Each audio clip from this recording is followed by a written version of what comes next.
ಖಾನಾವಳಿ ಆರೋಗ್ಯಪೂರ್ಣ ಅಡಿಗೆ ಕಾರ್ಯಕ್ರಮಕ್ಕೆ ತಮಗೆಲ್ಲರಿಗೂ ಆತ್ಮೀಯವಾದ ಸ್ವಾಗತ. ನಮ್ಮ ಇವತ್ತಿನ ಖಾನಾವಳಿ ಕಾರ್ಯಕ್ರಮಕ್ಕೆ ಪಲ್ಲವಿ ಸತೀಶ್ ಅವರು ಬಂದಿದ್ದಾರೆ. ಅವರನ್ನ ನಮ್ಮ ಖಾನಾವಳಿಗೆ ಸ್ವಾಗತಿಸೋಣ. ಪಲ್ಲವಿ ಅವರೇ, ನಮ್ಮ ಖಾನಾವಳಿಗೆ ನಿಮಗೆ ಸ್ವಾಗತ. ಶರಣಾರ್ಥಿ. ಪಲ್ಲವಿ, ಎಲ್ಲಿಂದ ಬಂದಿರೋದು ನೀವು? ರಾಣೆಬೆನ್ನೂರು ನನ್ನ ನೇಟಿವು. ನಾನು ಇರೋದು ಇವಾಗ ಬ್ಯಾಂಗ್ಳೂರಲ್ಲಿ. ಹೌದಾ? ಓಕೆ, ರಾಣೆಬೆನ್ನೂರು ನೇಟಿವ್ ಅಲ್ಲ. ಇವತ್ತು ಖಾನಾವಳಿಯಲ್ಲಿ ಯಾವ ಅಡಿಗೆ ಮಾಡ್ತಾ ಇದ್ದೀರಾ ಪಲ್ಲವಿ? ನಾನು ಇವತ್ತು ಸಿರಿಧಾನ್ಯ ಕಿಚಡಿ ಮಾಡ್ತಾ ಇದ್ದೀನಿ. ಸಿರಿಧಾನ್ಯ ಅಂದ್ರೆ ನಾನು ತಗೊಂಡಿರೋದು ನವಣೆ.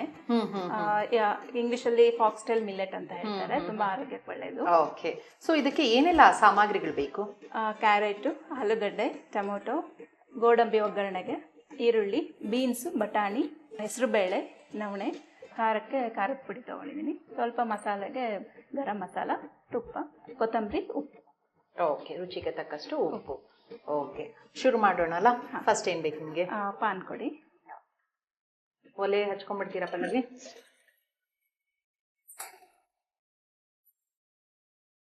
ಏನಿದು, ಏನ್ ಹಾಕ್ತೀರಾ? ಎಣ್ಣೆನಾ ತುಪ್ಪನ ಹೇಗೆ? ನಾನು ತುಪ್ಪದ ಒಗ್ಗರಣೆ ಕೊಡ್ತಾ ಇದ್ದೀನಿ. ಬೇಕಾದ್ರೆ ಎಣ್ಣೆ ಒಗ್ಗರಣೆನ ಹಾಕೋಬಹುದು. ತುಪ್ಪ ತಗೊಂಡಾಗ ಗೋಡಂಬಿ ಹಾಕೊಂಡು ಒಗ್ಗರಣೆ ಮಾಡ್ಕೊತೀನಿ. ಎಣ್ಣೆ ಬೇಕಂದ್ರೆ ಸಾಸಿವೆ ಜೀರಿಗೆ ಹಾಕೊಂಡು ಆಸ್ ಯೂಶುವಲ್. ನಾವು ಕಿಚಡಿ ಅಂದ್ರೇನೆ ಹೆಲ್ದಿ ಅಂತೇಳಿ ಎಣ್ಣೆ ತುಪ್ಪ ಎಲ್ಲ ಕಡಿಮೆ ಹಾಕ್ಬಿಟ್ಟೆ ಮಾಡ್ತೀವಿ. ಆರೋಗ್ಯಕ್ಕೆ ಒಳ್ಳೇದು, ಮಕ್ಕಳಿಗೆ.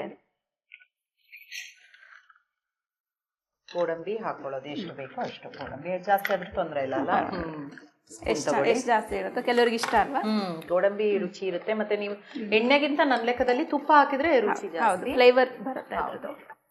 ಮತ್ತೆ ಈಗ ರಾಣೆಬೆನ್ನೂರು ಅಂತ ಹೇಳಿದ್ರಲ್ಲ ಪಲ್ಲವಿ, ಈಗ ಬೆಂಗಳೂರಿಗೆ ಬಂದು ಎಷ್ಟು ವರ್ಷ ಆಯ್ತು ನಿಮ್ಗೆ? ಬೆಂಗಳೂರಿಗೆ ಬಂದು 2 ವರ್ಷ ಆಯ್ತು. ಮುಂಚೆ ಇದ್ದಿದ್ದು ರಾಣೆಬೆನ್ನೂರಲ್ಲಿ. ಮದ್ವೆ ಆದ್ಮೇಲೆ ನಾನು ಬೆಂಗಳೂರು 2 ವರ್ಷ ಆಯ್ತಾ ಮದ್ವೆ ಆಗಿ? ಈಗ ಈಗ ಏನ್ ಮಾಡ್ತಾ ಇದ್ದೀರಾ ನೀವು? ಇದು ಹುರ್ಕೋಬೇಕಾ ಚೆನ್ನಾಗಿ? ಆಯ್ತಾ? ಇನ್ನೇನ ಸ್ವಲ್ಪ ಹಾಕ್ಬೇಕು. ಏನ್ ಮಾಡ್ತಾ ಇದ್ದೀರಾ ನೀವು? ನಾನು ಇಂಜಿನಿಯರಿಂಗ್ ಕಾಲೇಜಲ್ಲಿ ಅಸಿಸ್ಟೆಂಟ್ ಪ್ರೊಫೆಸರ್ ಆಗಿ ಕೆಲಸ ಮಾಡ್ತಾ ಇದ್ದೀನಿ. ಹೌದಾ? Okay okay. 2 ವರ್ಷದಿಂದನಾ ಇಲ್ಲಿಗೆ ಬಂದ್ಮೇಲೆ? ಅದ್ರ ಮುಂಚೆಯಿಂದ ಒಂದು 5 ವರ್ಷ ಆಯ್ತು. 5 ವರ್ಷ ಮುಂಚೆ ರಾಣೆಬೆನ್ನೂರಲ್ಲೂ ಮಾಡ್ತಾ ಇದ್ರಾ? ಇನ್ನೇನ್ ಹಾಕೋದಿದೆ? ಇದಾಗಿದೆ. ಇವಾಗ ಈರುಳ್ಳಿ ಕೊಡಿ. ಒಂದು ಸಣ್ಣ ಪ್ಲೇಟ್ ಕೊಡಿ.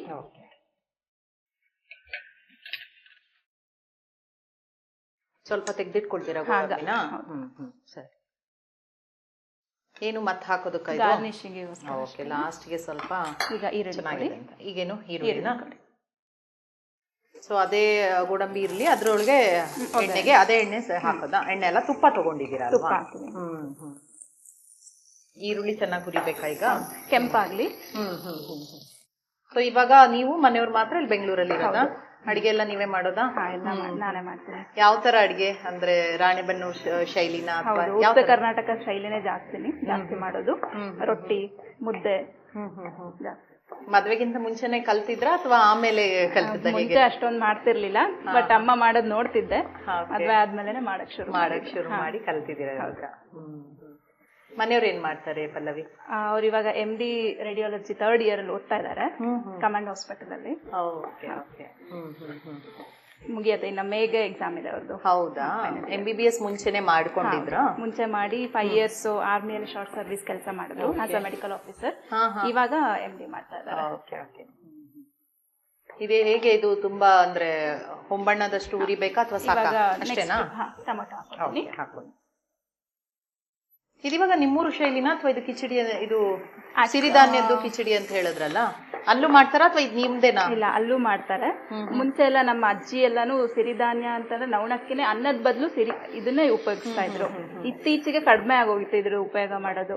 ಈ ನಡುವೆ ಯಾವಾಗ ಅನ್ನ ಅಷ್ಟೊಂದು ಒಳ್ಳೇದಲ್ಲ, ಆಮೇಲೆ ತುಂಬಾ ಜನ ಕೊಲೆಸ್ಟ್ರಾಲ್ ಇರುತ್ತೆ, ಅಂತವರಿಗೆಲ್ಲಾನು ತುಂಬಾನೇ ಒಳ್ಳೇದು ಸಿರಿಧಾನ್ಯ. ಏನಂದ್ರೆ ನಾರಿನಾಂಶ ಜಾಸ್ತಿ ಇರುತ್ತೆ. ಹಂಗಾಗಿ ಯಾರಾದ್ರೂ ಬೊಜ್ಜು ಕರಗಿಸ್ಬೇಕು ಅಂತ ಅನ್ಕೊಂಡಿದ್ರೆ ಅನ್ನದ ಬದಲು ಅನ್ನದ ರಿಪ್ಲೇಸ್ಮೆಂಟ್ ಅಂತ ಅದ್ರ ಬದಲು ಇದನ್ನೇ ಉಪಯೋಗಿಸಬಹುದು. ಎಲ್ಲಾನು ಮಾಡ್ಬೋದು, ಬರೀ ಕಿಚಡಿ ಅಂತಲ್ಲ. ಪಲಾವ್ ಮಾಡ್ಬೋದು, ಪುಳಿಯೋಗರೆ ಮಾಡ್ಬೋದು. ಅನ್ನದ ಬದಲು ಎಲ್ಲದಕ್ಕೂ ಸಿರಿಧಾನ್ಯ ಉಪಯೋಗಿಸಬಹುದು. ಇತ್ತೀಚಿನ ದಿನದಲ್ಲಿ ಇನ್ನೂ ಈಗ ಸ್ವಲ್ಪ ಬರ್ತಾ ಇದೆ ಜನರಿಗೆ ತಿಳುವಳಿಕೆ. ಒಳ್ಳೇದು. ಆಕ್ಚುಲಿ ಇದರಲ್ಲಿ ನೀರು ಕೂಡ ಇದನ್ನ ಬೆಳೆಯೋದಕ್ಕೆ ಕಡಿಮೆ ಬೇಕು. ತುಂಬಾ ಬೆಳೆಯೋದೇ ಇದು ಉತ್ತರ ಕರ್ನಾಟಕದಲ್ಲಿ. ನೀವ್ ಹೇಳೋದು ಮೇನ್ ಆಗಿ ಫುಡ್ ಇದೆ ಆಗಿತ್ತು. ಅಕ್ಕಿ ಅಲ್ಲಿ ಅಷ್ಟೊಂದು ಬೆಳೀತಾ ಇರ್ಲಿಲ್ಲ ಮುಂಚೆ. ಈ ನಡುವೆ ನೀರಾವರಿ ಅದೆಲ್ಲ ಈ ನಡುವೆ ಶುರುವಾಗಿರೋದು. ಮುಂಚೆ ಎಲ್ಲ ಅಕ್ಕಿನೇ ಬೆಳೀತಿರ್ಲಿಲ್ಲ ಅಂತ ನಮ್ಮ ಅಜ್ಜಿಯವರೆಲ್ಲ ಅವಾಗೆಲ್ಲ ಇತ್ತು. ಇವಾಗ ಪುನಃ ನಾವು ಹೆಚ್ಚೆಚ್ಚು ಉಪಯೋಗಿಸ್ಕೋಬೇಕು. ನೀವ್ ಹೇಳ್ದಾಗೆ ಚಿಕ್ಕ ಚಿಕ್ಕವ್ರಿಗೆನೆ ಏನದು ಶುಗರ್ ಕಾಯಿಲೆ ಇರ್ಬೋದು, BP ಇರ್ಬೋದು, ಒಬೆಸಿಟಿ ಈ ನಡುವೆ ಎಲ್ಲ ನೋಡ್ತಾ ಇದೀವಿ, ತುಂಬಾ ನೋಡ್ತಾ ಇದೀವಿ. ಅವಾಗ ಅಂತವ್ರು ಹೆಚ್ಚು ಇದನ್ನೇ ಉಪಯೋಗಿಸಿದ್ರೆ ಒಳ್ಳೇದು. ನೀವು ಮನೇಲೆಲ್ಲ ಉಪಯೋಗಿಸ್ತೀರಾ ಸಿರಿಧಾನ್ಯದೆಲ್ಲ? ನಾನು ಅನ್ನದ ಬದಲು ಇದನ್ನೇ ಉಪಯೋಗಿಸ್ತೀನಿ. ಹೌದಾ? ರಾಗಿನೂ ಸಿರಿಧಾನ್ಯ, ರಾಗಿನೂ ಹೆಚ್ಚಾಗಿ ಉಪಯೋಗಿಸ್ತೀವಿ. ಅದು ಬಿಟ್ಟರೆ ಜೋಳನು ಸಿರಿಧಾನ್ಯ. ಹೌದು ಹೌದು. ಉತ್ತರ ಕರ್ನಾಟಕ ಶೈಲಿಯಲ್ಲಿ ಸ್ವಲ್ಪ ಪೌಷ್ಟಿಕತೆ ಜಾಸ್ತಿ ಇರುತ್ತೆ. ಇನ್ನೇನ್ ಹಾಕೋದಿದ್ಯಾ ಅಥವಾ ಹುರಿಬೇಕಾ? ಇವಾಗ ತರಕಾರಿ ಹಾಕೋಣ. ಇದಕ್ಕೆ ಇವಾಗ ಇದೇ ತರಕಾರಿ ಅಂತನಾ ಯಾವ್ದಾದ್ರು? ನಿಮ್ ಇಷ್ಟ, ಇದು ನಿಮ್ ಇಷ್ಟ. ನಿಮ್ಗೆ ಯಾವ ತರಕಾರಿ ಇಷ್ಟನೋ ಅದನ್ನ ಹಾಕೋಬಹುದು. ಬಟಾಣಿ ಹಾಕಿದೆ ಇವಾಗ ಸೀಸನ್, ಇವಾಗ ಬಟಾಣಿ ತುಂಬಾ ಸಿಗ್ತದೆ ಅಲ್ವಾ, ಯಾವ ಸೀಸನ್ಗೆ ಯಾವ ತರಕಾರಿ ಜಾಸ್ತಿ ಸಿಗ್ತಿರುತ್ತೋ ಅದನ್ನ ನೀವು ಉಪಯೋಗಿಸ್ಕೋಬಹುದು. ಕ್ಯಾರೆಟ್, ಬೀನ್ಸ್, ಕೆಲವೊಬ್ರಿಗೆ ಇಷ್ಟ ಇರಲ್ಲ ಬೀನ್ಸ್ ಅದೆಲ್ಲಾನು, ಅದನ್ನ ಬಿಟ್ಕೋಬಹುದು. ಹೂಕೋಸ್ ಹಾಕೋಬಹುದು. ಇದಕ್ಕೆ ಆಲೂಗಡ್ಡೆ ಸೊ ನಿಮ್ಗೆ ಎಲ್ಲಾ ತರಕಾರಿಗಳು ಈ ತರ ಒಂದ್ಸತಿ ಎಲ್ಲಾ ತರಕಾರಿಗಳ ಅಂಶನೂ ನಮ್ಗೆ ಸಿಗುತ್ತಲ್ವಾ ದೇಹಕ್ಕೆ. ಈ ತರ ಮಾಡ್ಕೊಂಡಾಗ ಏನು ಇಷ್ಟ ಇಲ್ಲ ಅಂದ್ರೂ ಅದನ್ನ ಹಾಕೊಂಡ್ಬಿಟ್ರೆ ರುಚಿ ಚೆನ್ನಾಗಿದ್ರೆ ತಿನ್ಬಿಡ್ಬೋದಲ್ವಾ.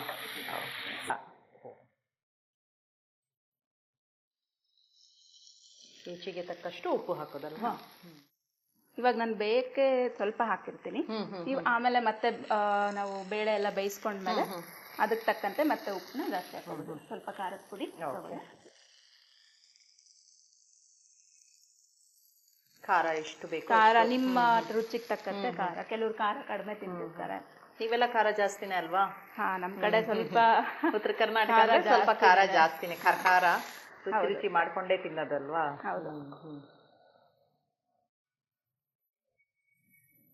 ಇದು ಖಾರದ ಪುಡಿ. ಇದೇನ್ ಹಾಕಿದ್ರಿ? ಇದು ಗರಂ ಮಸಾಲ ಪುಡಿಯನ್ನ ಹಾಕಿದೀರಾ. ಮತ್ತೆ ಇನ್ನೆಲ್ಲ ಮಿಕ್ಸ್ ಮಾಡ್ಕೊಂಡು ಇನ್ನೇನೋ ಹಾಕಕ್ಕಿದ್ಯಾ? ಏನಿಲ್ಲ, ಇದಕ್ಕೆ ನೀರ್ ಹಾಕೋಣ ಬೇಯಕ್ಕೆ. ಎಷ್ಟು ನೀರು ಹಾಕೊಳ್ಬೇಕು? ನೀರಿಗೆ ನೀವು ಎಷ್ಟು ಬೇಕಾದ್ರೂ ಹಾಕೋಬಹುದು. ಯಾಕಂದ್ರೆ ನಮ್ದು ನವಣಕ್ಕೆ ಏನಿದೆಲ್ಲ ಅದು ತುಂಬಾನೇ ನೀರು ತಗೊಳತ್ತೆ ಬೇಯಕ್ಕೆ. ಸೊ ನೀರಿನ ಬಗ್ಗೆ ನೀವು ಅಳತೆ ಅಂತೇಳಿ ಇದ್ ಮಾಡೋದು ಬೇಡ. ನೀವ್ ಎಷ್ಟು ನೀರ್ ಹಾಕಿದ್ರು ಅದು ತಗೊಳತ್ತೆ. ಮತ್ತೆ ಇವಾಗ ನೀವು ಕಿಚಡಿ ಅಂದ್ರಲ್ಲ, ಹಾಗಾಗಿ ನೀವು ನೀರ್ ಎಷ್ಟು ಹಾಕಿದ್ರು ಚೆನ್ನಾಗಿ ಬರುತ್ತೆ. ಕಿಚಡಿ ಅಂದ್ರೆ ಸ್ವಲ್ಪ ನಾನು ಅನ್ಕೊಳ್ಳೋದು ಸ್ವಲ್ಪ ಮೃದು ಇದ್ರೂ, ಅಂದ್ರೆ ಮೆತ್ತಗಿದ್ರು ಚೆನ್ನಾಗಿ ನೀರು ಜಾಸ್ತಿ ಆಗಿದ್ರು. ಇದಕ್ಕೆ ಲಿಡ್ ಕ್ಲೋಸ್ ಮಾಡೋಣ. ಮುಚ್ಚಳ ಮುಚ್ಚಿ ಬೇಯಿಸಕ್ ಇಡ್ತೀರಾ? ಈಗ ಅಂದ್ರೆ ಒಂದು ಅರ್ಧ ಬೆಂದಾಗಿದೆ, ಇನ್ನು ಫುಲ್ ಬೇಯ್ಬೇಕಲ್ವಾ ಕಿಚಡಿಗೆ? ಪೂರ್ತಿ ಬೇಯ್ಬೇಕಷ್ಟೇ. ಸಣ್ಣ ಉರಿಯಲ್ಲೇ ಬೇಯ್ಬೇಕು. ಹೌದು.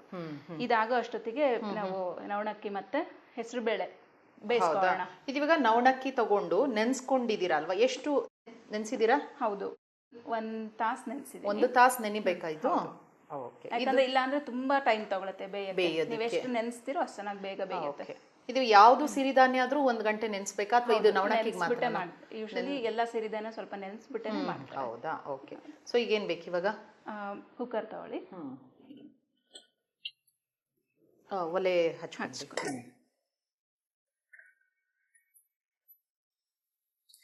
ಇದಿವಾಗ ತರಕಾರಿಗಳನ್ನ ಒಂದು ಪ್ಯಾನ್ ಅಲ್ಲಿ, ಬಾಣ್ಲಿಯಲ್ಲಿ ಮತ್ತೆ ಕುಕ್ಕರ್ ಅಲ್ಲಿ ಇದನ್ನ ಬೇಯಿಸ್ತೀರಾ?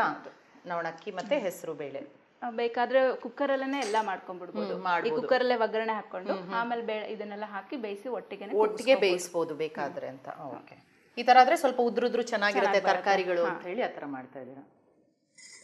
1 ಕಪ್ಪಿಗೆ ಅಲ್ವಾ? 1 ಕಪ್ ತಗೊಂಡಿದ್ದೀರಾ? ಸಮ ಪ್ರಮಾಣ ತಗೋಬೇಕು, ಹೆಸರು ಬೇಳೆ ಮತ್ತೆ ನವಣೆ. ಹೌದಾ? ಓಕೆ. ಸೊ ಈ ನವಣಕ್ಕಿ ತರ ಬೇರೆ ಸಿರಿಧಾನ್ಯದಲ್ಲೂ ಮಾಡ್ಕೋಬಹುದಾ? ಅಂದ್ರೆ ಎಲ್ಲಾ ಸಿರಿಧಾನ್ಯ ಒಳ್ಳೇದು, ನೀವು ಹೇಳಿದ್ರೆ ಬೇರೆ ಇನ್ನು ಅರ್ಕ ಅಂತ ಬರುತ್ತೆ, ಬೇರೆ ಬೇರೆ ಮಾಡ್ಕೊಳ್ಬಹುದು. ಹೆಸರು ಬೇಳೆ ಏನಕ್ಕೆ ಅಂತಂದ್ರೆ ಸ್ವಲ್ಪ ನವಣಕ್ಕಿ ಕೆಲವರಿಗೆ ಉಷ್ಣಾಂಶ ಆಗುತ್ತೆ ಅಂತ ಹೇಳ್ತಾರೆ. ಸೊ ಇದು ಎರಡನ್ನೂ ಸ್ವಲ್ಪ ಬ್ಯಾಲೆನ್ಸ್ ಮಾಡುತ್ತೆ. ತಂಪು ಅಂತ ಹೇಳ್ತಾರಲ್ವಾ? ಹೆಸರು ಬೇಳೆ ಆರೋಗ್ಯಕ್ಕೆ ಒಳ್ಳೇದು, ಮತ್ತೆ ತುಂಬಾ ಚೆನ್ನಾಗಿ ಬೇಯೋದ್ರಿಂದ ಸ್ಮೂತ್ ಆಗಿ ಆಗತ್ತೆ, ಅಂದ್ರೆ ಮೃದು ಇರುತ್ತೆ ಕಿಚಡಿ ಅಂತ. ನೀರು ನೀವು ಎಷ್ಟು ಬೇಕಾದ್ರೆ ಹಾಕೋಬಹುದು. ಆದಷ್ಟು 1 ಲೋಟ ತಗೊಂಡ್ರೆ ನಾನು ಅಷ್ಟೇ 4ರಷ್ಟು ನೀರು ಹಾಕಬೇಕು. 3 ಅಥವಾ 4ರಷ್ಟು ನೀರು ತಗೊಂಡ್ರು ಸರಿ ಇರುತ್ತೆ ಅಂತ. ಸರಿ.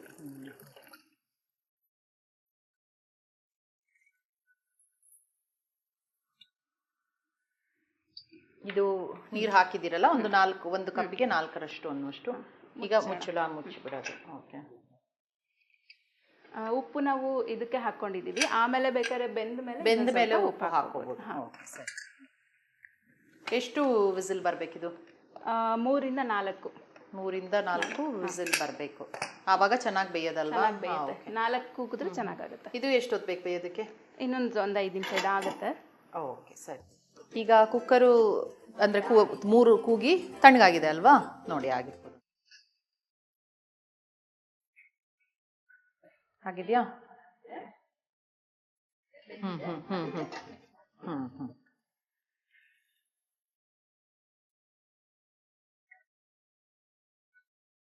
ಮತ್ತೆ ಏನಾದರೂ ನೀರೇನಾದರೂ ಬೇಕಾದ್ರೆ ಹಾಕೊಳ್ಬೇಕಾ? ಸರಿ. ನೀರು ನೋಡ್ಕೊಂಡು ಎಷ್ಟು ಬೇಕೋ ಅಷ್ಟು ಹಾಕೋಣ. ಮೇಲೆ ಇದು ಹಾಕಿ ನೀರು ಕೊಡಿ. ಮತ್ತೆ ಪಲ್ಲವಿ, ಈಗ ಫುಲ್ ಟೈಮಾ ಪಾರ್ಟ್ ಟೈಮಾ ನಿಮ್ದು ಕೆಲಸ? ಹೇಗೆ, ಎಷ್ಟು ಗಂಟೆ? ಫುಲ್ ಟೈಮ್ ನಂದು. ಬೆಳಗ್ಗೆ 9 ಗಂಟೆಯಿಂದ 5 ಗಂಟೆ ತನಕ. ಸೊ ಮತ್ತೆ 5 ಗಂಟೆ ಆದ್ಮೇಲೆ ಹೇಗೆ ನೀವು ಅಭ್ಯಾಸ ಏನಾದ್ರು ಇದೆಯಾ? ಏನ್ ಮಾಡ್ತೀರಾ? ಏನಾದ್ರು ಅಭ್ಯಾಸ ಅಂತ ಹೇಳಕ್ಕಾಗಲ್ಲ, ನನ್ನ ಜೀವನ ಶೈಲಿ ಹಾಗೇನೆ ನಾನು ರೂಪಿಸ್ಕೊಂಡಿದೀನಿ. ಯೋಗಾಸನ ಮಾಡ್ತೀನಿ, ನಾನು ಯೋಗಾಭ್ಯಾಸ ಮಾಡ್ತೀನಿ. ಸುಮಾರು ವರ್ಷದಿಂದ ಮಾಡ್ತಾ ಇದ್ದೀನಿ ನಾನು. ಹೌದಾ? ಓಕೆ. ಸಂಜೆ 6:30 ಇಂದ 7:30 ತನಕ ನಾನು 1 ಗಂಟೆ ಪ್ರತಿದಿನ ಮಾಡ್ತೀರಾ? ಪ್ರತಿದಿನ ಮಾಡ್ತೀನಿ. ಹೇಗನ್ಸುತ್ತೆ? ಇಷ್ಟು ಸುಮಾರು ವರ್ಷದಿಂದ ಮಾಡಿರೋದ್ರಿಂದ ಯೋಗದಿಂದ ನಿಮ್ಗೆ ಏನಾದ್ರು ಬೆನಿಫಿಟ್ ಅನ್ಸುತ್ತಾ? ಡೆಫಿನೆಟ್ ಆಗಿ ಇದೆ, ಆದ್ರೆ ನೀವು ಸ್ವಂತ ಮಾಡಿರೋದ್ರಿಂದ ಇದೆ. ಹೆಣ್ಮಕ್ಳಿಗಂತೂ ಇದ್ರದ್ದು ತುಂಬಾನೇ ಉಪಯೋಗ ಇದೆ. ನಾನು ಪ್ರತಿಯೊಬ್ಬರಿಗೂ ಹೇಳ್ತೀನಿ ನಾನು. ಈಗಂತೂ ನಾವು ನೋಡ್ತೀವಿ, ಇನ್ನೊಂದು ಸ್ವಲ್ಪ ನೀರು ಹಾಕೋಣ. ಥೈರಾಯ್ಡ್ ಪ್ರಾಬ್ಲಮ್ ಎಲ್ರಿಗೂ ತುಂಬಾ ಕಾಮನ್ ಆಗೋಗಿದೆ.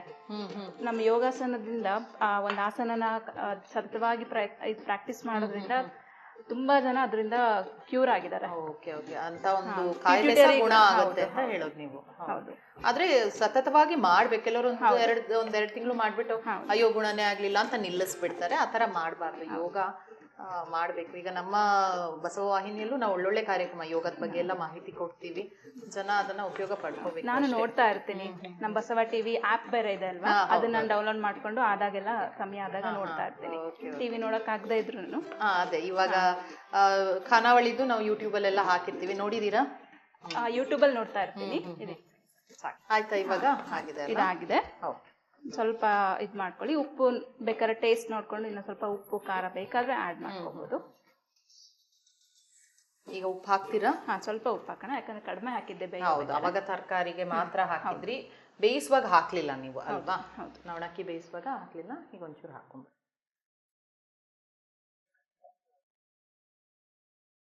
ಸೊ ಉಪ್ಪು ಹಾಕಿ ಮಿಕ್ಸ್ ಮಾಡಿ ಇಟ್ಬಿಟ್ರೆ ರೆಡಿ ಕಿಚಡಿ ಆಗ್ಬಿಡುತ್ತಲ್ವಾ?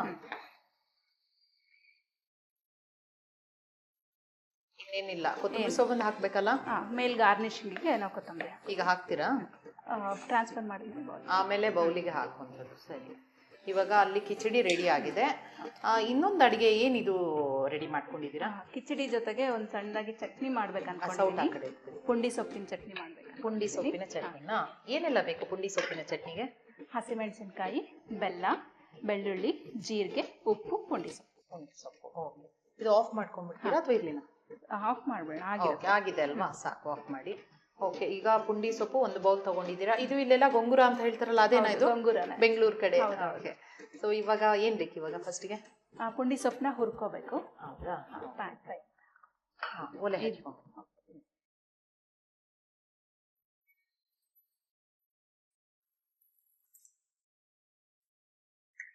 ನೀಟಾಗಿ ತೊಳೆದು ಇಟ್ಕೊಂಡಿದ್ದೀನಿ ನಾನು. ನೀಟಾಗಿ ತೊಳೆದು ಸೊಪ್ಪುಗಳನ್ನ ಮಾತ್ರ ಅದು ಯೂಸ್ ಮಾಡೋಕ್ಕಾಗದ? ಪುಂಡಿ ಸೊಪ್ಪು ಅಂದ್ರೆ ಅದ್ರದ್ದು ಸ್ಟೆಮ್ ತರ ಇರ್ತಲ್ಲ, ಅದು ಬೇಡ? ಸ್ಟೆಮ್ ಏನ್ ಬೇಡ, ತುಂಬಾ ಅಂದ್ರೆ ಸ್ವಲ್ಪ ಬಲ್ತಿದ್ದೆಲ್ಲ ಬೇಡ, ಬರೀ ಎಲೆಗಳನ್ನ ಹಾಕೊಂಡು. ಸರಿ, ಅದೇನು ಎಣ್ಣೆನಾ ಅಥವಾ ಹಾಗೇನಾ ಡ್ರೈನೇ? ಸ್ವಲ್ಪ ಎಣ್ಣೆ ಹಾಕೊಂಡು ಹಸಿಮೆಣಸಿನ್ಕಾಯಿನೂ ಹಾಕೋಣ. ಸ್ವಲ್ಪ ಇದು ಬಾಡ್ಲಿ, ಬಾಡಾದ್ಮೇಲೆ ಸ್ವಲ್ಪ ಎಣ್ಣೆ ಹಸಿಮೆಣಸಿನ್ಕಾಯಿನ ಹಾಕೊಂಡ್ಬಿಟ್ಟು. ಹಸಿಮೆಣಸಿನಕಾಯಿ ಹಾಗೇನೂ ಹಾಕ್ಬೋದು. ಕೆಲವರಿಗೆ ಖಾರ ತುಂಬಾ ಜಾಸ್ತಿ ಅನ್ಸುತ್ತೆ, ಅಂತವ್ರು ಹುರ್ಕೊಂಡ್ ಬಿಟ್ರೆ ಅದ್ರದ್ದು ಖಾರ ಮುರಿದೋಗುತ್ತೆ. ಸೊ ನಮಗೆ ಖಾರ ಅನ್ಸಲ್ಲ ಅವಾಗ. ಸರಿ ಸರಿ. ಇದೆಷ್ಟೊತ್ತು ಬೇಕು ಹುರಿಯೋಕೆ? ಒಂದು 2-3 ಮಿನಿಟ್ಸ್. 2-3 ಮಿನಿಟ್ಸ್ ಹುರಿಬೇಕಲ್ಲ? ಗೊತ್ತಾಗುತ್ತೆ ಹೆಂಗ್ ಹುರಿದಿದೆ ಅಂತ ಗೊತ್ತಾಗುತ್ತೆ. ಅಂದ್ರೆ ಅದು ಫುಲ್ ಬಾಡೋಗುತ್ತೆ, ಬಾಡಿ ಹೋಗಿ ಸ್ವಲ್ಪ ಒಂದು ಕ್ವಾಂಟಿಟಿ ಕಡಿಮೆ ಆಗಲ್ಲ, ಅವಾಗ ಅದು ಆಗಿದೆ ಅಂತ. ಸರಿ, ಸ್ವಲ್ಪ ಮೇಲೆ ಎಣ್ಣೆ ಹಾಕೋಣ.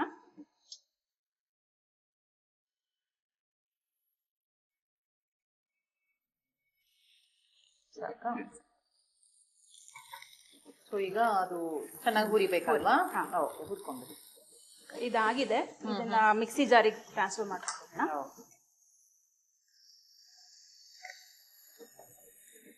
ಸ್ವಲ್ಪ ಬಿಸಿ ಇರುತ್ತೆ ಆರ್ಲಿ, ಸೊ ದಟ್ ನಾವು ಅಷ್ಟೊತ್ತಿಗೆ ಹಸಿಮೆಣಸಿನಕಾಯಿನ ಹುರ್ಕೊಂಡ್ಬಿಡೋಣ. ಅದನ್ನ ಸಪ್ರೇಟಾಗಿ ಹುರಿತೀರಾ?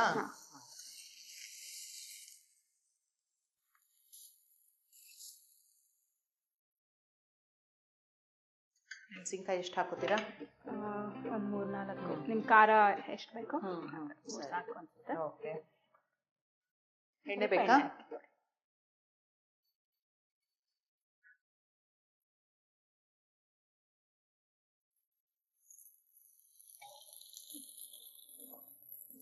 ತುಂಬಾ ಹುರಿಬೇಕಾ ಅಥವಾ ಸ್ವಲ್ಪ ಖಾರ ಹೋಗುತ್ತೆ, ಅದು ಸ್ವಲ್ಪ ಅದು ಒಡೆಯಕ್ಕೆ ಶುರು ಆಗುತ್ತಲ್ಲ, ಅದಾಗಿದೆ ಅಂತ. ಓಕೆ ಓಕೆ ಸರಿ, ಹುರ್ಕೊಳ್ಳಿ. ಇದಾಗಿದೆ. ಆಫ್ ಮಾಡ್ಕೊಳ್ಳಿ. ಮಿಕ್ಸಿಗೆ ಇನ್ನೇನಾದ್ರು ಹಾಕಿದೆಯಾ? ಮಿಕ್ಸಿ ಜಾರ್ಗೆ ಸಾಮಾನು ಹಾಕಬೇಕು, ಮೆಣಸಿನಕಾಯಿ ಹಾಕೊಂಡ್ಬಿಟ್ಟು ಎಲ್ಲ ಹೀಗೆ ಉಪ್ಪು ಕೊಡಿ.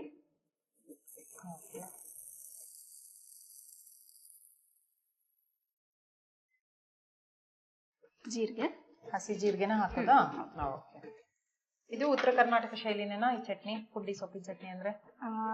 ಸಾಮಾನ್ಯವಾಗಿ ಎಲ್ಲರೂ ಮಾಡ್ತಾರೆ, ಬಟ್ ನಾವು ಸೊಪ್ಪುನ ಬೇರೆ ಏನಾದ್ರು ಹಾಕೊಳ್ಳೋದ್ ಬದಲು ಕೆಲವರು ಬೆಳ್ಳುಳ್ಳಿ ಚಟ್ನಿ ಅಂತ ಮಾಡ್ತಾರೆ. ಬೆಳ್ಳುಳ್ಳಿ ಕೊಡಿ.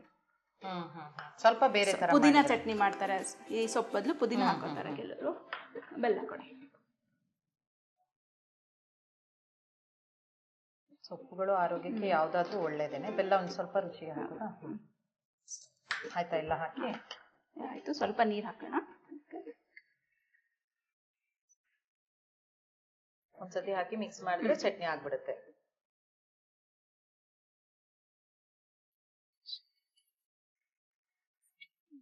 ಮಾಡಿ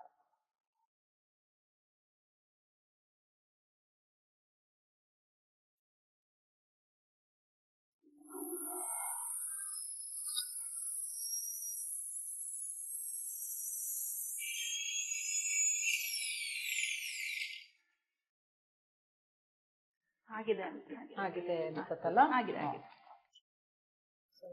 ಪುಂಡಿ ಸೊಪ್ಪಿನ ಚಟ್ನಿ ರೆಡಿ ಇದೆ. ಕಿಚಡಿ ಕೂಡ ಆಗಿದೆ ಅಲ್ವಾ? ಸರ್ವಿಂಗ್ ಬೌಲ್ ಕೊಡಿ.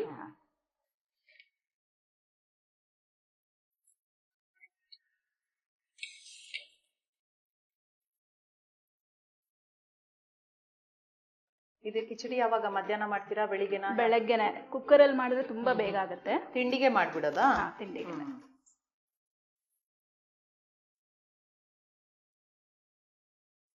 ಇದಕ್ಕೆ ಗಾರ್ನಿಷ್ಗೆ ಕೊತ್ತಂಬರಿ ಕೊಡಿ. ಚಿಕ್ಕದಾಗಿ ಕಟ್ ಮಾಡಿ ಇಟ್ಟಿದ್ದೀರಾ? ಗೋಡಂಬಿ.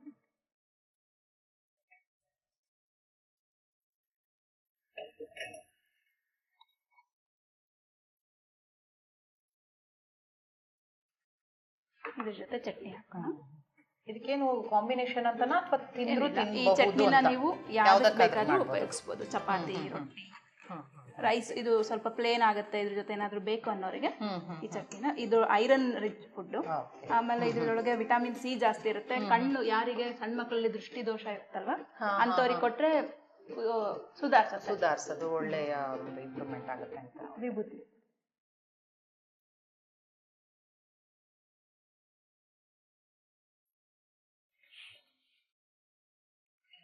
ಆಹಾರ ಪ್ರಸಾದ.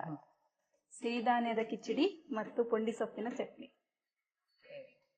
ನೋಡಿ ಹೇಳ್ಬೇಕು ತಾನೆ? ಖಂಡಿತ ತಿಂಡಿ.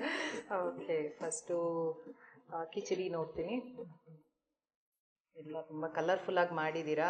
ಬಣ್ಣ ಬಣ್ಣ ಇದೆ, ಕ್ಯಾರೆಟ್ ಇದೆ, ಬೀನ್ಸ್ ಇದೆ, ಬಟಾಣಿ ಇದೆ, ಎಷ್ಟೊಂದು ತರಕಾರಿ ಇದೆ, ಕೊತ್ತಂಬರಿ ಸೊಪ್ಪು ಹಾಕಿದೀರಾ, ಗೋಡಂಬಿ ಕೂಡ ಹಾಕಿದೀರಾ.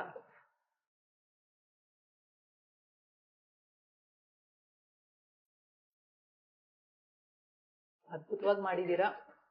ಅದು ಸಿರಿಧಾನ್ಯ ಅಂತ ಏನು ಗೊತ್ತೇ ಆಗಲ್ಲ ನಿಜ ಹೇಳ್ಬೇಕಂದ್ರೆ. ಸೊ ಅನ್ನದ ಬದಲು ಇದನ್ನ ನಿಜವಾಗ್ಲೂ ಖಂಡಿತವಾಗೂ ಉಪಯೋಗಿಸ್ಬೋದು. ಇವಾಗ ಕೆಲವು ಮಕ್ಕಳು ಅದ್ ಬೇಡ, ನಂಗೆ ಅಂತದ್ ಬೇಡ ಅಂತ ಅಂದಾಗ ಸುಮ್ಮನೆ ಬಾತ್ ಅಂತ ಕೊಟ್ಬಿಡ್ಬೋದು, ಗೊತ್ತಾಗೋದಿಲ್ಲ. ಬಹಳ ರುಚಿಯಾಗಿದೆ, ತುಂಬಾ ಹದವಾಗಿ ಮಾಡಿದೀರಾ. ಅದ್ರ ಜೊತೆ ಒಂದು ಚಟ್ನಿನ ಇದ್ರ ಜೊತೆನೆ ತಿನ್ಬೇಕು ಅಂತ, ಅಂದ್ರೆ ತುಂಬಾ ಮೈಲ್ಡ್ ಆಗಿದೆ, ಹಾಗಾಗಿ ಇದ್ರ ಜೊತೆ ತಿನ್ಬೋದು ಅನ್ಸುತ್ತೆ ನನ್ಗೆ.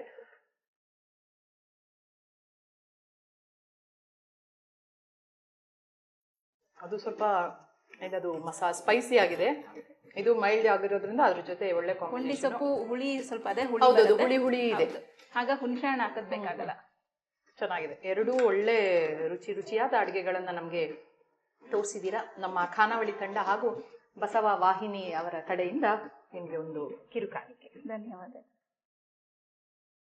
ಶರಣಾರ್ಥಿ. ಶರಣ. ನೋಡಿದ್ರಲ್ಲ ವೀಕ್ಷಕರೇ, ಇವತ್ತಿನ ಖಾನಾವಳಿಯ 2 ಹೊಸ ಅಡುಗೆಗಳನ್ನ ಹೇಗೆ ಮಾಡಿದ್ರು ಅಂತ. ಅದನ್ನ ತಪ್ಪದೆ ನೀವು ಕೂಡ ಮನೇಲಿ ಮಾಡಿ ನೋಡಿ. ಇದೇ ರೀತಿ ಮುಂದಿನ ಸಂಚಿಕೆಯಲ್ಲಿ ಮತ್ತೊಂದು ಹೊಸ ರುಚಿಯೊಂದಿಗೆ ನಿಮ್ಮನ್ನು ಭೇಟಿ ಆಗ್ತೀನಿ. ಅಲ್ಲಿವರೆಗೂ ನೋಡ್ತಾ ಇರಿ ಶ್ರೀ ಬಸವ ಟಿವಿ. ಇದು ಸಂಸ್ಕಾರದ ಬೆಳಕು. ಶರಣಾರ್ಥಿ.